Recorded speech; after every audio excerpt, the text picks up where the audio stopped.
Hello, everyone, and welcome to a new episode of Redesign Your Life Today. I'm Daniel Kobryner, your host, and I'm a mental fitness coach. And this podcast is about transformation. It's about receiving special guests, and we'll go over their stories and really big changes they had in their lives. And the idea is to get, if you can get some inspiration from this conversation, this will be wonderful. And today, I have to say, I have a very special guest. This is Marta Matalan. And I had the opportunity to meet Marta. And Marta is a psychologist, she's a coach, and she's a digital nomad. And she had a very interesting life. And without further ado, I'm going to give you the stage, Marta. It's a real pleasure to have you. And I'd like you to introduce you a little further. Yeah, thank you so much. It's so nice to be here. Yeah, I am Marta. I'm a as you said rightly, I'm a psychologist, a coach, and digital nomad. I lived in Milan for the first 25 years of my life, basically, and then I ended up in Fuerteventura, which is a tiny island in the Canary Islands. And I absolutely fell in love with this place, and it actually changed my life because I really wanted to, I understood how much I wanted to travel and see new places and live in new places and how much and how enriching it was for me. So I decided that I had to find a way to travel and do my job at the same time. I was always passionate about what I do. So with COVID, psychology started to work online, and then I became one of them. And I'm doing, long story short, it was much more complicated than that. But all of this to say that now I'm a psychologist. I do mostly one-on-one sessions, either online or in person when I'm in Fuerteventura with clients. And I teach in schools. I'm doing a project right now around emotional intelligence. We were just talking about it in schools. I host retreats. I host workshops, mostly meditation workshops. I do training for companies. I do a lot of different things. What I love about my job is the fact that you never get bored. So yeah, I'm a coach as well. I did a course in coaching, and in my job I combine coaching with psychological support because I think it's very effective for people. And when it comes to psychology, I use different modalities and methods, mainly deriving from CBT, cognitive behavioral therapy, but it also depends on who I have in front. I'm very flexible to the person. And another important thing about me is I travel a lot. My base is in the Canary Islands in Fuerteventura, but this year I actually stayed. I don't know. I think it's the least time that I spent there in all my life because I only stayed like a couple of months, and then I travel most of the time in Asia or in Europe. It really depends on this season, and I love that I can combine my passion for traveling with my job. And yeah, I'm really happy about it. So that's it about me, I think. Well, it's beautiful. I mean, Thank you. everything. And we can see the energy, Marta, when you speak. And what gave you the uh, kind of idea to become a psychologist? Oh, that's a good question. Thank you for asking that. It's, I work with people. I think we also talked about in our deep conversations on around the concept of our mission and like the Ikigai, basically. And I think it's, for me, I was very lucky that I found mine when I was, I don't know, in middle school. So when people ask me, what do you want to do when you grow up, it was always very clear that I wanted to study psychology. Um, so because I was always like the friend's advisor, I would always love to learn to learn from people and to listen to people and listen to their stories and give advice. So it was really easy for me. I think I have other interests and hobbies, of course, but this was always the main one. So yeah, it was easy for me to choose to become a psychologist. I didn't know back then when I started university what kind of psychologist I wanted to be. That came after because I chose a very unique master's degree, which is in positive psychology and empowerment. And it's, this gave me another outlook on what it means to be a psychologist, because I always thought that I wanted to be like a clinical one and doing diagnosis, and working with people who had, severe illnesses and stuff. And then I did this master's degree in positive psychology, and it was really life changing because I was identified myself so much with what they taught us in the courses, and I understood that there was a different way to be a psychologist, and working on, people's strength and empowering them, and working with people who had already like a medium or high level of functioning but wanted to improve some things. But I also work with people who have like severe illnesses or diagnoses, but because I think that everyone has, strengths that they can, empower. This is my belief. So yeah, that's what led me to be a psychologist, and I would never change it. I feel like it's not an easy job, for sure.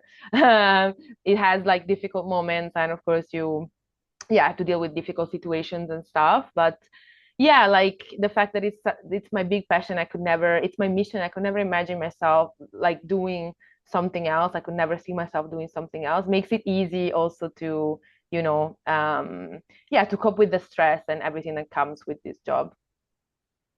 Beautiful, beautiful.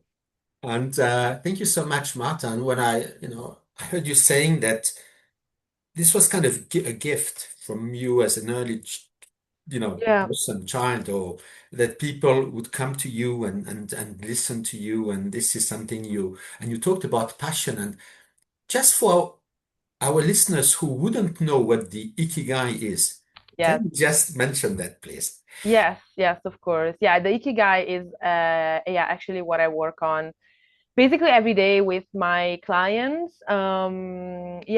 It's basically our sense of, it's a Japanese concept, but it was a bit westernized, I think. So it's basically our sense of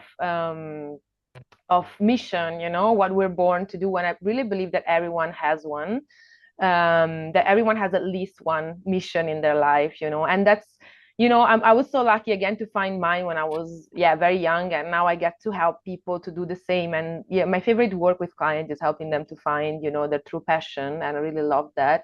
And yeah, it's a mixture of like what you're good at, like what other people, recognize you that you're good at, and but also of course there's like the financial part, that it has to be sustainable, so when I work on it with my clients, it's a mixture of like, let's dream, now let's think about what you wanted to do when you were a kid, when you were growing up and stuff. But also, yeah, we have to, do a reality check and see if this is actually sustainable and what jobs can you actually do. But yeah, it's been proven that people who people who build a life around their ikigai and, fulfill this big sense of mission, they have a longer life expectancy. So I think it's really, and their well-being is better, like is higher in general, compared to people that, that they don't follow this. Maybe they don't even know what their ikigai is. So yeah, it's a very powerful concept. I really recommend everyone to read about it and, doing some self reflection on it,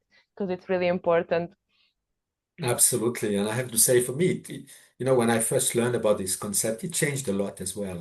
When you Yeah. combine, as you said, your passion, what you love doing, with what you are really good at doing, your God-given talents, and what the world needs as well. What can you Yeah, bring right. I forgot about this part. Yeah, yeah. to the world? I mean, it could be product, could be services, and of course, what you can be paid for. But money paid is not always just money. It can be as well to be rewarded. Imagine at a later age, you had help people Yeah, in I don't know, in a pensioners home, right? You just yeah, give your time, and this is what's rewarding.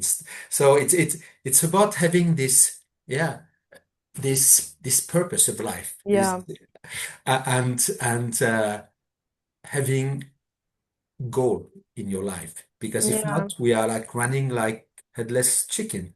Yeah, I think without it, our lives, maybe I will be a bit dramatic about this, but I think without it, our lives that don't make a lot of sense, to be honest. Like, I don't, when I think about myself, when I was, not doing what I do yet, and I still was finding this sense of purpose, because I also had that period, everyone had.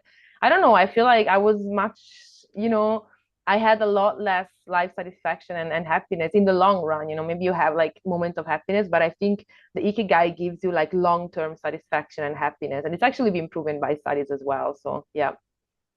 Yeah, absolutely. And when we talk about happiness, Marta, can I ask you what is happiness for you? Oh wow, that's a big question. It's Do a we have good question, time? isn't it? Yeah, it's a very big one as well. I'll try to answer the best that I can. So happiness to me is, yeah, I think the most important thing is it's definitely related to Ikigai, like to feel this big sense of mission. And for me, it's like I feel like happiness is doing something that it's not just for you and for your own good, but it's something for the greater good. Doesn't necessarily mean that you have to be a psychologist, but like doing something that helps other people, that it's for the community. I really believe, I think we talked about it as well, in this big sense of community. And for me, happiness is like, of course, money is important and we all need it to live, but it's like the more, I grow up and get older, the more happiness to me is having the time to do things. Happiness this time is yeah, having the time to, I don't know, do what you love after you finish working. Because as much as we love our jobs, it's a job. It's not our lives. As much as I identify myself with my job, it's not my whole life. So yeah, having, I would say, a good work-life balance and having the time to do what you love, and to cultivate relationships, friendships, like family relationships. I think it's really important. Like other people, our connection makes us happy and fulfilled as well. So yeah, I think that would be my answer for now. It's pretty easy. Yeah, I thought it was gonna be more well, complicated. no, thank you. No, I just, it just came like that. And Yeah, because for me, it's very similar. It's as well about how can I help others? How can I provide value? Something yes, which is above myself. yes, exactly. And as well, it's of course, I mean, money is important. Of course, we want to achieve what's called financial freedom, so that Yeah, really we can live but this life, as you said, with a purpose. And see, for me as well, it's about fully enjoying the present moment, yes, being I there, love that. being, I just love that. and even with our thoughts and just when we are with someone, we are with someone, and this is it. Exactly. Not we're not checking our phone, we're not Yes, doing other it's things. so important. Yeah, Exactly. yeah, And you see, perhaps another aspect I would mention is the gratitude, yes, practicing gratitude, really yes, being grateful for everything we have, the people around us, the yeah. little things, Little and things. Yeah, uh, for sure. and about that, I'd like to ask you, Marta, how important are like morning routines or other Oh, routines for somebody's well-being?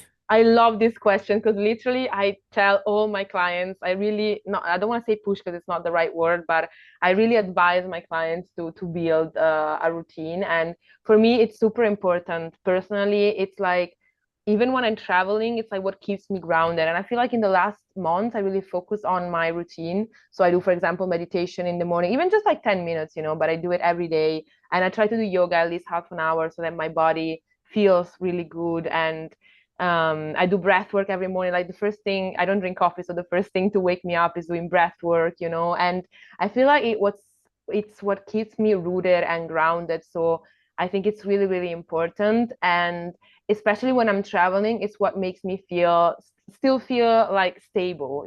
So I think yeah, I think it's very important. And yeah, again, I work with my clients around this a lot, and I can really see not just my well-being improving from having a steady routine, but also their well-being. And they all thank me and they're like, I wish I've done this a long time ago. It can be anything. It doesn't have to be like for everyone the same. Like it's some people don't like meditation, for example. I'm a huge fan, but some people don't appreciate it. Or, for some people, it can be something else that's important, but it's like about basically building your own routine, and finding out what's important to you and being consistent. I think that's really important, and doing it every day. And yeah, I don't know, once I started doing it every day, even on the weekends, I mean, of course there's some exceptions, but it's really rare.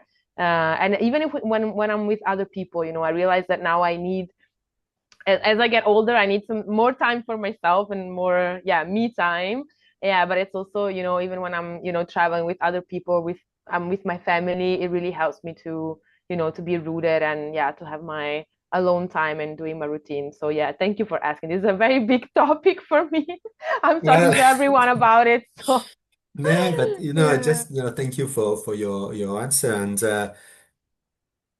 when we wake up, just when we wake up, it's a very particular moment. We just out of our night, and then really, and for whomever listens, here, just try not to reach out to your phone yes, or to do because it's really or getting the news because then already we are kind of conditioned by the outside yes, world. So how yes, can we work from inside, from within?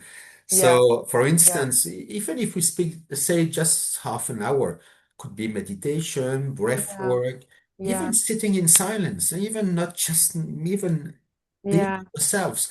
yeah, Sometimes it's about writing our thoughts. What comes to mind? Sometimes exactly. things. Yeah, And it could be as well, for instance, about, oh, what would I like to do today? What are my goals? What are yeah, three things I would like to do? yeah, yeah, And, yeah, and, and again, for everybody is different. And of course, doing something which we like. For instance, it could be about listening to a piece of music we love, or could be about dancing, just or whatever. But yeah. this, when we are in movement and when this is really what sets our day. Yeah. Can I say something? Because I love what you Course, said about not course. checking your phone. At Because all. I don't want to lie. I was one of those people that would check their phone like first thing in the morning. And what I would do is, I think it's one of the worst thing that you can do is to check Instagram. And I've read some studies about the fact that, it boosts your dopamine level if you check Instagram in the morning so high that what happens is for the rest of the day, you will still look for that dopamine level. The only way to get it so fast is social media. So I realized that I would use it so much during the day because I started, in the morning, first thing, and I just started having contact with the external world instead of being with ourselves. So yeah, I actually installed an app that makes you breathe for 1 second before using Instagram. This can be useful for the listeners as well. I think it's called, yeah, probably 1 second, or yeah, something like that. And yeah, like I basically don't use it anymore. So I think, yeah, it's really important. And a lot of people say, yeah, but I'm too busy, I don't have time in the morning. This is what my clients say a lot. Like, I don't have time to sit with myself, and be with my thoughts. But you can actually, you only need like 10 minutes, 15 minutes. It doesn't have to be so long. And you can just, if you don't have 15 minutes for yourself, like maybe you should reconsider your life. Maybe it's about waking up early and actually making the commitment. But I think, yeah, I think it's really important. And what you said about writing, there's actually a very powerful exercise that is called, I call it brain dab. I don't know what's the official name, but it's basically just writing down your thoughts. You can do it in the morning, and it's very powerful, especially if combined with meditation as well. So yeah, even just journaling or doing some gratitude exercises or writing down what your goals are. I think it's really important. Yeah. Yeah, no, it's so much. And you see, you mentioned something, and I smiled when I heard that because this is something you always hear from people. Oh, I don't have time to do that. Mm, And then you ask, okay, how do you spend your time? How much time do you spend yeah. in front of the TV? How much Yeah. Or time do you spend scrolling. scrolling? How Mm-mm. much time? What is really important for you? And really, when because people they very often they keep themselves busy, Yeah. right? Yeah. But then if you see this thing, of course, a lot of people are Yeah. of spending time with themselves. With themselves. That's what I was gonna say, literally. Yeah, it's so true. Yeah, to being like with their own mind for like 15 minutes, it sounds it's unbearable to them. And the TVs, or like watching TV, watching Netflix, or using social media, it's a huge distraction. So you don't have to deal with yourself, and it's much easier. Yeah. Exactly. And then you get really, you get influenced by others and yeah, this yeah, setting up your day, it's very important. And generally Mm, speaking, having your goals very clear, yeah. again, and they can change. But when we have them, it's easier to really go to what's important for us. Yeah. Is what am I doing bringing getting me closer to my goals? Yeah. And when we start, and it's not easy. And you know what you said, of course, I've done it as well, to take my phone first thing in the morning, of course. But you know, I'm trying to be mindful and you know, and the more I am, you know, the better it goes. Yeah. So it's really it's habits. And another question for you, Marta, when you know when you speak with your clients, could be in coaching or for psychology, uh, very often it's about acknowledging some habits Hmm. they would have and trying to change them or help them, you know, changing.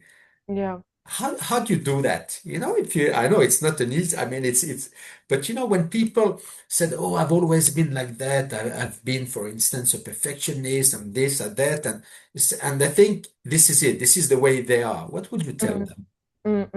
Yeah, that's a very big question as well, because of course I get that a lot, you know, especially when you work with like older clients who are have been in a way all their lives. Yeah, what I try to tell them is to highlight the fact that we can, because I really believe in that. I think we can always change. You know, I had clients turn their life around when they were like, you know, 60 or, you know, 50 or something, or my mom, for example, she turned her life around when she was 60 and she also moved to the Canary Islands where I live. So yeah, like I really try to focus on this, that people can always change, and I try to deconstruct with them their identity, because most of the time, I don't know, people who live in here in Milan, for example, it's an identity they didn't choose from themselves for themselves. It's an identity that was kind of like given to them. So yeah, I think it's really important to work with that, and to also work with with our inner dialogue as well, like with the things that we say to ourselves and we think it's harmless, but it's actually not, you know, like a lot of maybe negative things and negative thoughts that we say to ourselves, even just saying like I am like this, you know, no, you're not. You can literally change any day. So yeah, I think that would be the answer. Thank you. Thank you. And see, something came to mind as you were saying, you know, the way we talk to ourselves. Mm-hmm. So important because see there's this saying, there's this book, we might have talked about this, which is called the Four Agreements, and Mm-hmm. where the first one is be impeccable with your word, because each of our words or our thoughts or our emotions carries vibrations, and Yes, actually these vibrations is I going, know. you know, is going to match similar vibrations in the, I mean in the universe, and it's coming back to us. So if we say, oh, even if we say, for instance, I'm broke, you know, financially, the universe says, listens to that and Yeah. always gives you what you say. Yes. No judgment. So it means you are going to get more of that. So, and this is, you know, before you talked about positive psychology, was it positive Positive psychology? Yeah. psychology. Yeah. Can you tell me, or can you tell us more about that? What does it, Yeah. Yeah. even in terms of Yeah, of perhaps course. this? Of course. Yeah. First of all, Oh, I think we share a lot of yeah, common values and thinking, because this thing of saying I'm broke, I think, you know, we have to be really careful with what we say, you know. And I used to say that to myself, and I would only get there. And now that I'm starting to talk to myself in a different way, yeah, like the universe reacts in a different way. So I wanna, yeah, highlight the fact that we have to be very mindful of what we say to ourselves, and more than also the thoughts are powerful, but yeah, the things that we say to, yeah, to ourselves and to other people. So I want to highlight that one more time. So positive psychology, basically the question is what it is, right? Like to mhm. explain a bit more. Yeah, and how Okay. does how can you help, you know, Yeah, clients yeah, with yeah. this? Thank you for asking that. I really love positive psychology. Yeah, as I said before, I always thought that I wanted to be like a clinical, classical, traditional psychology, you know. And then I did my master's degree in positive psychology. I didn't even know what it was.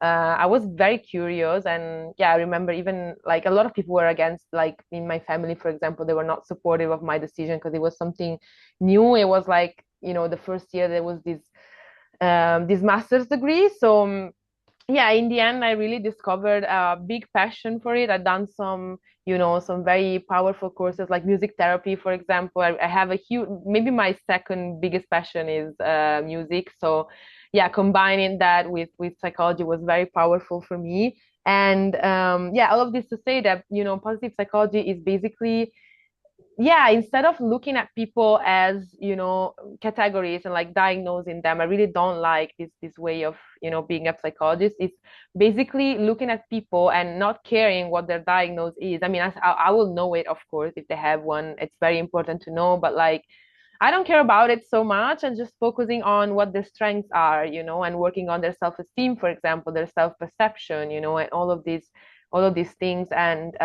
yeah, of course, not ignoring what the issues are, but like focusing more on the positive side. It doesn't mean toxic positivity, like that's a different thing. I really want to highlight that. It doesn't mean that we always have to be positive and smiling and stuff, but it's another outlook on people. It's basically focusing on, yeah, on their strengths, because as I said before, everyone has them. I saw even people who were, really struggling and really had severe mental illnesses and stuff and diagnosis. They will bring out something really, really beautiful, and I really believe in that. So yeah, I love this way of working, and it really combines well with coaching as well, because in coaching it kind of shares the similar thing, that like the person is at the center of the process. It's not me doing. In some approaches it's like the psychologist that's doing most of the work. It's I'm just nudging and helping and supporting people, but they're doing most of the work, and they're at the center of this beautiful process. And when they thank me because what we're doing is going well and the sessions are going well, I always tell them, you should thank yourself, because you're the one who's doing it. I'm just here supporting. So yeah. Thank you for for explaining that. And when you say that, what comes to mind is this could be generalized, to our relations with people. Mm-hmm. It means thinking of the good side to start with. I mean, when we meet someone we don't know, and instead of judging or just engage, just see, try to discover the person. And when we Yeah. do that, we see that because some people, for instance, are more shy than others, so it's difficult for them to express themselves. But if we give them the ability to do that, I mean, we can live beautiful moments. And see, of course, I'm a coach as well, like you, Marta. And what's so important as coaches is really to give Yeah. space to our client. It means the stage is theirs, Mm-hmm. and when we give them the opportunity to express themselves in really in secure, in safety, where they will not be, they know they will not be judged. They will not be criticized. They will not be given unsolicited advice. They can just Mm-hmm. speak things out. This is really when the magic happens. Yeah, it's true. Like yeah, I was just reading this book about nonviolent communication, and which is by Rosenberg, very very good book, by the way. And it would highlight the importance of empathy. Like sometimes we think we have to. I mean, I know I do as a psychologist. I always think that I have to find the solutions for people, to help them, to give them advice, which we actually can't do and we're not allowed to do. It's not our job, but it's just being there with the person and giving them, as you said, this safe space. It's giving them, yeah, the space, and actually actively listening to them. It's already so powerful, because people are not used to that. People don't have that kind of space normally in their lives. So sometimes I used to think that I would have to do so much, but it's basically just being there in this hour, in this moment with this person. It's really, yeah, it's really important. Well, thank you for highlighting this point. Uh, Active listening. I mean, Yes. this is a skill which it's like a muscle. We train our brain for that. You see, I was a salesperson and I used to speak more than I listened, but I learned to listen. And as a coach, it's paramount. You say as well for a psychologist is we're not here to advise people. And sometimes we think we have a solution, but we've got to hold it. Yes. We ask questions and we have to leave the person come up with these possibilities. Yes. Unless they ask us, and then it's different. Yeah, But of if course. not, and when we do that, I said, yeah, when someone feels heard, Mm-hmm. feels seen, Yeah. feels understood, this is really when. magic happens because what I could see in this world around us is it's rare to have this possibility because very often we have something very deep in us, something which we hold and there's nobody to talk to because Mm. we're afraid. We're afraid of being judged or we spoke sometimes with a family member or a friend or whatever. And then there would be some comments. So we do it once, we get burnt, and then we don't speak about this. So you see the possibility for people to get things off their chest. I really think that Yeah. this is so powerful. Hmm. Yeah, to give them space. Yeah, yeah, yeah. And I love what you said before about, and I really, one of my greatest teachers in psychology is Rogers, like the person-centered approach. It's basically, it also highlights a lot the fact that, the person already has the solutions. We don't have to give them solutions, but we can only, support them and nudge them unless they ask, of course. As you said, it's very different. But yeah, they already have it within them. It's just like helping them to find it basically. So that's our job. Yes, yeah, absolutely. And how important is it for people to have the right kind of support level around them? Yeah, I think it's very important, because I think yeah, we're really nourished by the people that we have around, whether it's, friends or family or psychologist, professional support, psychologist and coach. I think without it, we can support ourselves. That's important for sure. We're the first ones who have to love ourselves and support ourselves, but it's also very important to have other people who believe in you and root for you, again, whether it's a family member or a psychologist or yeah, or a partner or a friend or whatever. So yeah, I think it's, yeah, in my opinion, is highly important. Yeah, fundamental, I would say. Yeah, well, I'm fully on par. And there's the other side of the coin, which we have to look is that if we have somebody in our environment, could be a friend, could be a family member, which kind of drains us down and, criticize us, or then a person which I would call toxic, we have Yes. to distance ourselves, don't we?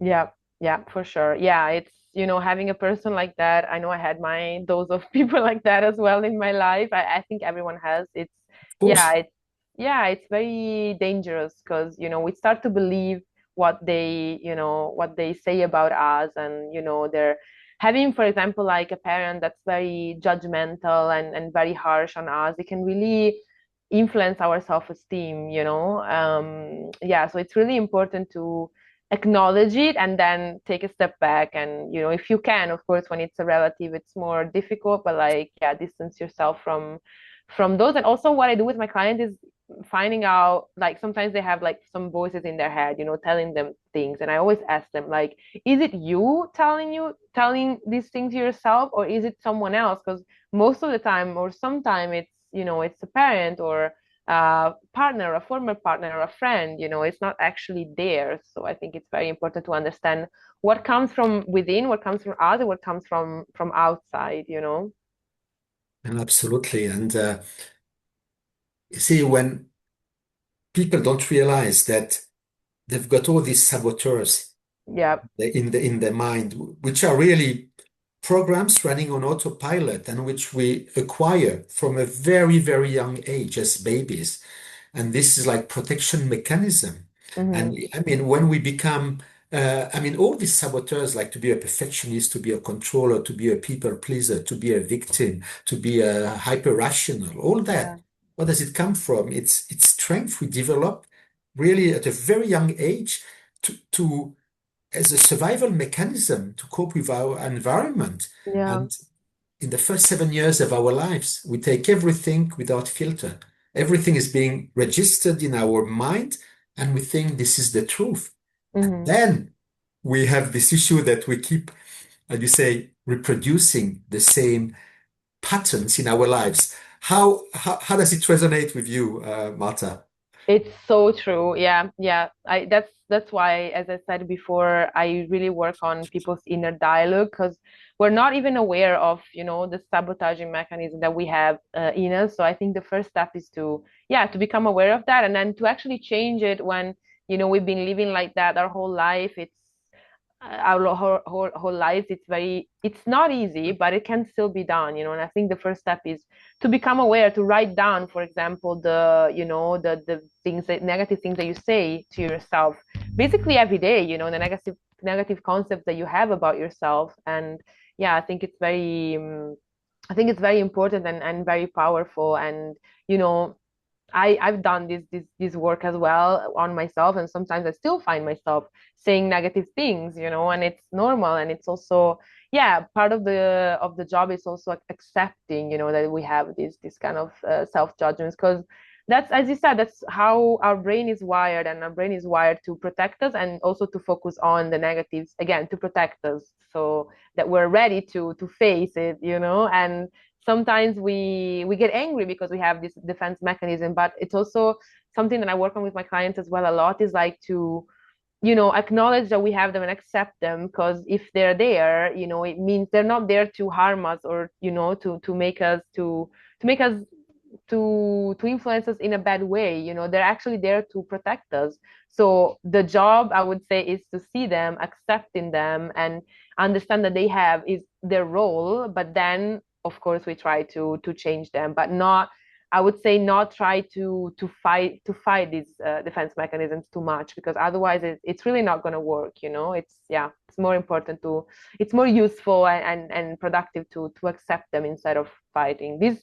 Yeah, it's for this thing in specific, but also for everything else. I think accepting is the core of a lot of things and a very important concept. Yeah.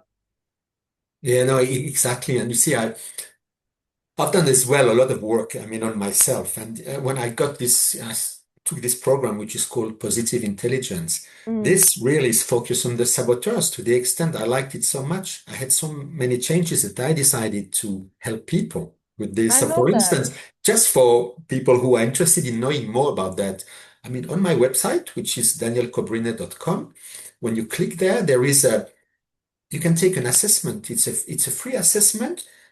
You reply to a certain number of questions, and for each of the saboteurs, you will see exactly where you are. There's a grade from 1 to 10. So I really encourage people to do it. It's free, and you can get afterwards a free assessment. But it's when you look at that, you do that, you think, wow, and then is it me or not? Sometimes we recognize some of them, sometimes we don't. So it's Mm, really about getting first the awareness of that. And afterwards, we yeah. can reframe, we can change. As you say, it's not about fighting them, but it's about understanding that this is not us. This is something Yeah. we learned. Yeah. And we can always learn something new in our life. It's not easy, but we can do that. Always. I really stand by it, always. And thank you. I will definitely take the assessment. I'm very curious now. Yeah, just Yeah. danielkobryner.com, you will see it's like and there all these saboteurs, the master one being the judge, but the other ones, there's an outline, it tells about what they are, and it's fascinating. And afterwards, what I do is after that, for people who are interested, they can have with me like an assessment, a free, it's like a 45 minutes debrief, right? And then we explain a little, our answer to questions, and it's about understanding them and what effects do they have on your life. And sometimes people is like, wow, Yeah. it's really it's very interesting, and we can it's where my desire to make people understand that changes are possible at any Yeah. stage in their life. Yes. You see, and this is we can always and we think, oh, this is the way I am. I am this. I give you an example. I was a big perfectionist, Mm, right? And I thought it was great first. I remember when people were used to ask, what's a negative point, like in an interview, I would say I'm a perfectionist, thinking in the back of my head, yeah, well, it's a good thing because no, because you try to overdo things, you try to please, but it means that perhaps you expect validation. But what's the issue is that you do things and things, and you want to know more, and you don't take action. yeah. And I realize that, and it can lead to procrastination big time. So now what I discovered, and with this, but as well in other areas, is that some people think, oh, if I've got all the facts and uh, and the clarity, I will be able to take action. It doesn't work like that. It's the other way around. When a little tip, if you have 80% already, you think of what you need, go, try. Because it's when Yes, you do, life will show you and you are going to go in the good, yes. on the right path. And this is when you get clarity and confidence. Yeah, I really stand by this as well. Always, yeah. I love everything that you said. I always advise my clients, okay, we're thinking about it, we know how to do it. Now let's just go out and do it, because also, yeah, life will give you the answers as well. And yeah, it's better to take even a small action, but to actually take it because it also gives us a lot of confidence as well. So yeah, I think that's really important for sure. Yeah. And you see, Marta, I mean, what I know one thing which changed as well for me is that it's like to have the inner belief, the faith that things are going to work out instead of trying to control everything and to see.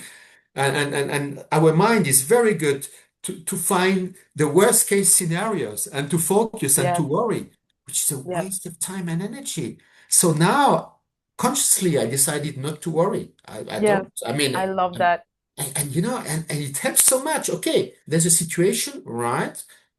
I'm still mindful of what the consequence could be, but then, okay, I know that but I put it, aside, I don't focus on that. Do the terrible thing happens? Nearly Mhm. never, just Yeah, like, but at least it prevents you from focusing on something on which you don't have control. Because exactly. this is the thing. When we realize that we are not in control of our future, of course, we can take steps, we can take things, and this is good. But we have to be very careful not to be attached to the outcome. Yes, that's super important. And yeah, I also did kind of like the same process. I think I read this amazing book that a friend gave me, which is the Surrendering Experiment. Mhm, And I worked a lot on this concept of surrendering because I used to be a huge control freak because of all my childhood traumas. I'm not gonna get into it now, but mhm, yeah, and I learned how important it is to trust the process and things when you don't worry about it, things always work out in the end. And we have this word in Italian which would be preoccupied translated, which means preoccupied, so occupied before, it doesn't make sense to be, yeah, worried about something that didn't happen yet, because you mentioned before the present moment, all we have is actually the present moment. So it doesn't make sense to focus on anything else. Of course, it's easier said than done. Sometimes I still worry and yeah, I am preoccupied about things. But yeah, I think also it's important to highlight that our mind, as we said before, to protect us is wired to focus on the negative things, what could go wrong and worst case scenarios. And it's something that I work on with my clients as well a lot, that of course a lot of them focus on what could go wrong.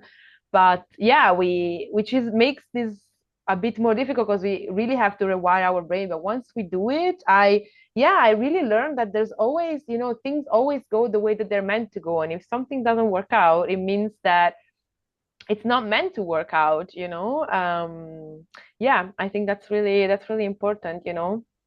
Yeah. Exactly. You see, again, we are very much on par, Martha, Yeah. as you know, because there's two things.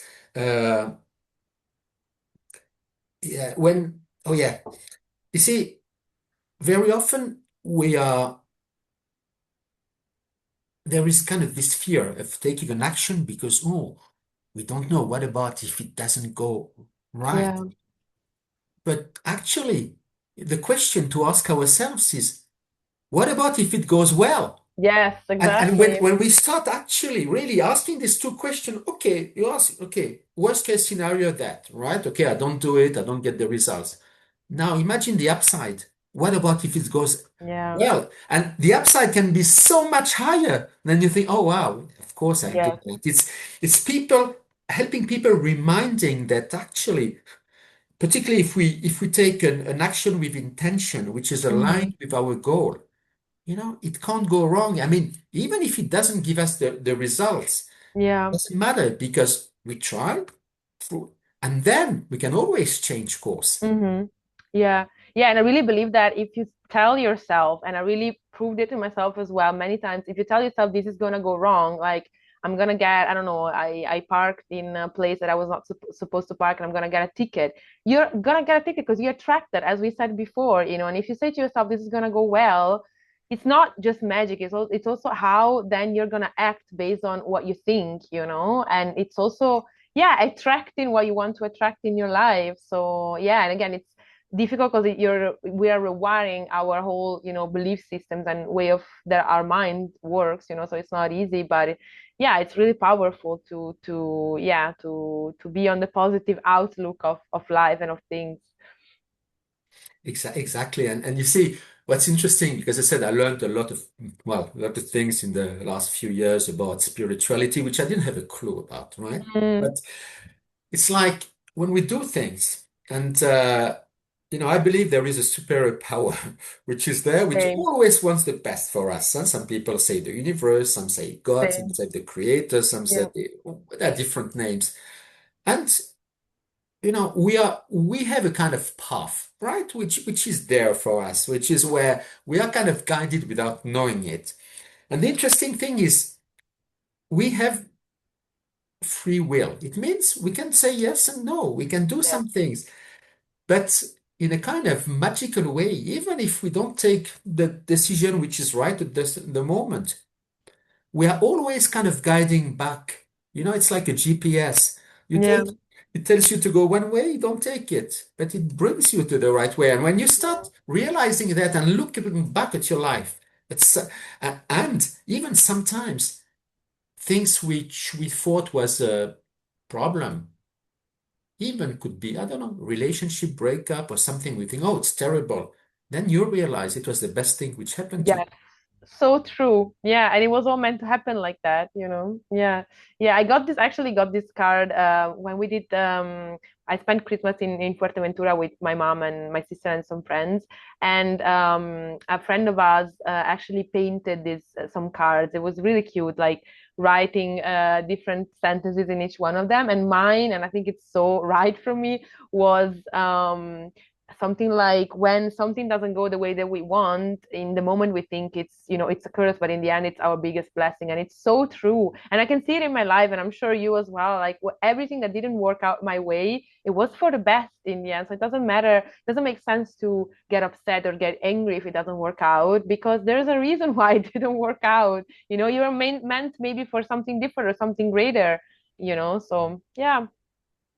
Exactly. This is it. And when you hear this saying, and it's that, the when we have plans or desires, and if it doesn't go through, it's really because the universe has something much bigger in store for us. Yeah. And again, it's about belief. And there's this really great quote from Steve Jobs, which he said at the end of his life. He said, "You can never connect the dots forward, but you can connect them backwards." It Mm, means that sometimes something's happened, we don't know, we think it's terrible, but when we look back, wow, yes, this is very powerful. And yeah. it's really, again, it's very interesting. It's about being Yeah. aware of things which happen. Could be little signs, could be things, could be synchronicities. This is a very Hmm. interesting concept, synchronicities. Yeah. It's Yeah. remarkable coincidences, which things happen, you think, and I used to brush them off. I was very rational. Nah. Yeah. Same. But now it's different. You see, again, it sometimes we evolve, and I think one thing important is to be very curious about what's around us. We I don't know. I didn't know what astrology was. I mean, I knew the Mm, concept, but when I started listening to this, I thought, oh wow, there's so much there. And yeah. again, it's sometimes it's about awareness, and it's remembering that because we are formatted in the first 7 years of our life, we've got to be very careful, not just to realize that and not to take everything for granted. For granted. Yeah, for sure. Yeah. Look, Martha, it's been really wonderful talking to you about Same. it. And I have, there's a question I always ask, which is like at the end of my interviews is if you had three tips, just three tips you would like to leave uh, to our listeners, pieces of advice could be something we discussed. What would it be? Only three, it's difficult. Well, just okay, start with three. No, no, no. I can do three. Yeah. I would say, yeah, based on what we talked about, it's actually one of the last things that we talked about is, yeah, try to control less and surrender more. And then I would say, yeah, be mindful of the present moment because it's the only thing we have. So try not to worry too much about the future because, again, it's really connected to the first one. You can't really control it. And yeah, the third one I would say is do therapy because it's really important for you, therapy or coaching, and have someone who can support you from an outside, yeah, from an outside place, and they can help you grow and be better and yeah, become the higher version to that you can be. Basically, doesn't necessarily mean that it has to be, yeah, psychologist or life coach. It can also be a mentor, but it's, as we said before, it's very important to get the support that you need. So I think these would be my three pieces of advice for now. The first thing the first things that came to mind. Well, it's always the best. So thank you so much, Marta, for this beautiful conversation. So if our listeners want to contact you, perhaps to work with you, what's the best way? Yes, of course. I try to not use it too much, but I'm on Instagram. It's at martamalaman.psi, so psi. So my website is martamalamanpsychologist.com, and I'm also on LinkedIn with my name and my last name. So Marta Malaman, I think that would be the easiest. Well, so everybody who listens and who resonates with Marta, and I'm sure there will be a lot of you, please Hopefully. reach out to her. And thank you again, Marta, and thank you very much to all our viewers. I hope you got some interesting, nuggets from this conversation. And thank you for being with us now. And see you at the next episode. Thank you. Bye bye.